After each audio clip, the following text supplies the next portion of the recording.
So before we start the video, I'd like to ask you guys to please consider subscribing to the channel and liking the video, as it helps the channel grow. So, let's get into it. Alright, so week 10 of the NFL season is coming up. And for the Chicago Bears, they will be taking on the Carolina Panthers on Thursday Night Football, looking to improve their draft position with a win. In this video, as always, I'm going to give y'all my 3 keys to the game on what I think the Bears should do to be able to win this game. So, without further ado, let's get into it. What's up, guys? Casey here, back at another video. Today, we're doing the Bears. The Bears will be playing at Soldier Field for their Thursday Night Football matchup against the Carolina Panthers, in a game that has major draft implications. The Bears got to win this game to improve their own draft pick, and the one they got, well, to improve the draft pick that they got from the Carolina Panthers this past offseason. This is a must-win game for the Bears. If nothing else, this is a must-win game, and it should be a particularly easy game, but, you know, nothing's really easy with the Bears when it comes to playing football. But either way, let's get straight into the first key of the game. The first key of the game for me is you got to limit those turnovers and penalties, man. 5 turnovers last week for the Bears. Multiple interceptions, multiple fumbles. 4 of them were committed by your quarterback, and 1 of them was committed by your wide receiver. And that just can't happen. Turnovers like that will, against any team, will be a killer for the team on any given day, as most NFL teams will make you pay for consistent turnovers. 5 turnovers against any team is going to be a problem, and the Bears gave the ball away too much. They had chances to go down and score. They had chances to win that game, but the consistent turnovers, the interceptions, the fumbles, that just can't happen. You can never win a game at any level when you turn the ball over multiple times like that. Add that to the fact that the Bears got a lot of penalties last week, which set them back on drives, made it 3rd and long, in these 3rd and long situations, made it very difficult for them to run consistent offense. Bad special teams penalties, like a face mask on a very, very good punt from Trenton Gill. That's like unacceptable stuff. That's very undisciplined play. So the Bears got to clean that up. They got to come out with a clean performance. As bad as the Carolina Panthers are, if you keep giving them the ball back, you turn the ball over, you keep shooting yourself in the foot with penalties, any NFL team will make you pay for that. So, I think the Bears, regardless of who's at quarterback or who's calling plays or whatever, they got to limit the turnovers and they got to limit the penalties that they get. Point number 2, the pass rush. The Bears didn't have any sacks last week, but I felt like they were close to getting some. Montez Sweat made his presence known. He had 4 pressures last week, and it just seemed like the Bears were right there to Derek Carr, but he just kept getting the ball out very quickly as the secondary couldn't cover anybody. This will not be the case on Sunday. The Carolina Panthers do not have a good offensive line. They do not have very good receivers. And it showed in some of their games recently. Just the previous game on Sunday, they played the Indianapolis Colts, and they got smacked by the Colts. The last time the Bears played a team with this bad of an offensive line, they sacked Sam Howell like 4 times in that game. This might be the game where the Bears pass rush finally pops off, especially with Montez in there. And there should be no reason for them not to. This offensive line is very bad. I struggle to think, what Carolina does great offensively. Running the ball. This Bears defense, for all that the flack that it gets for their passing and the soft coverage, they've been very good against the run this year. So I don't really fear the run against Carolina like that.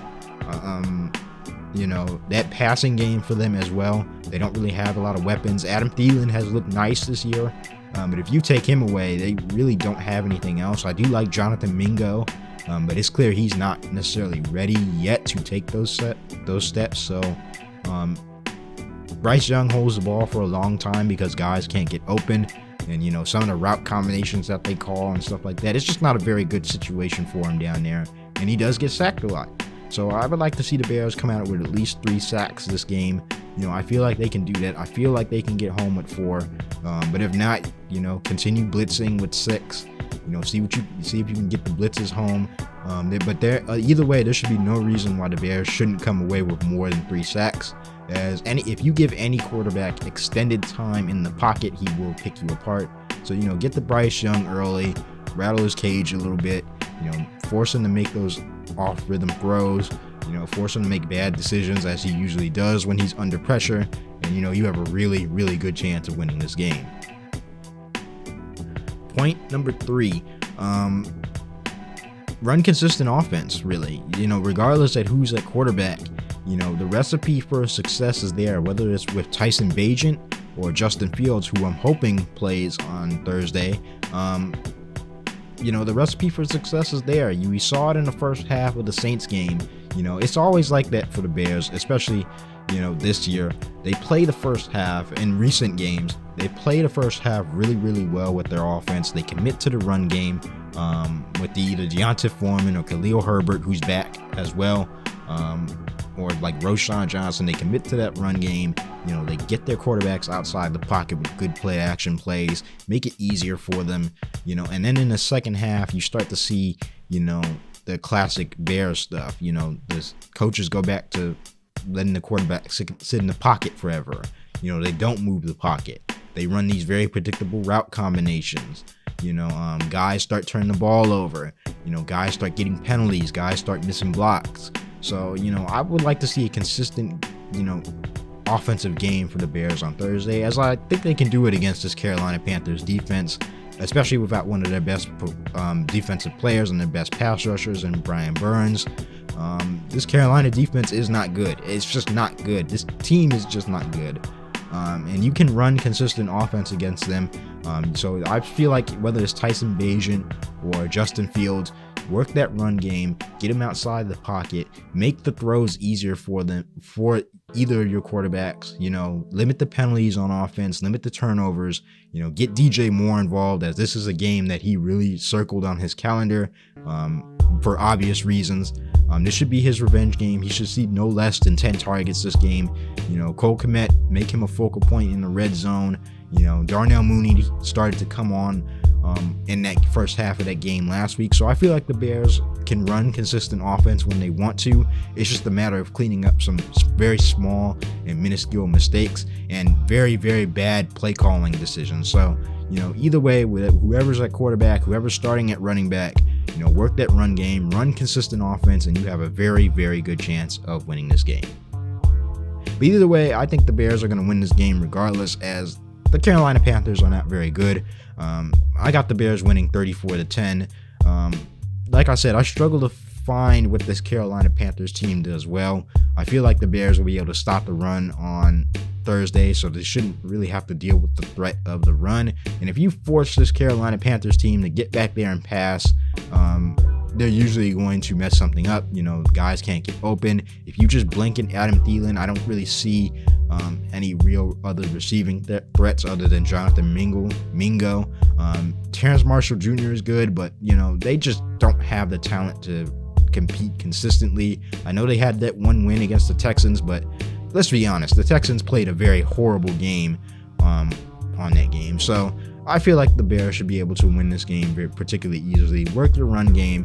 Whoever's at quarterback, tailor to their strengths, get them out the pocket, get DJ Moore involved, play very good defense, limited turnovers, limited penalties, and you should be able to win this game. I got the Bears winning 34-10. But let me know what you guys think in the comment section down below. Who do you got winning this game? Do you have the Bears? Do you have the Panthers? Let me know how and why you got the Bears winning, or any team you got winning in the comment section. I hope you guys enjoyed this video. If you did, please consider subscribing to the channel and liking the video, as it helps the channel grow. Hit the notification bell so you get notified every time I drop one of these Bears videos. As always, follow me on social media, as I will be tweeting out stuff before the game. Thank you guys for watching, and I'm out. Peace.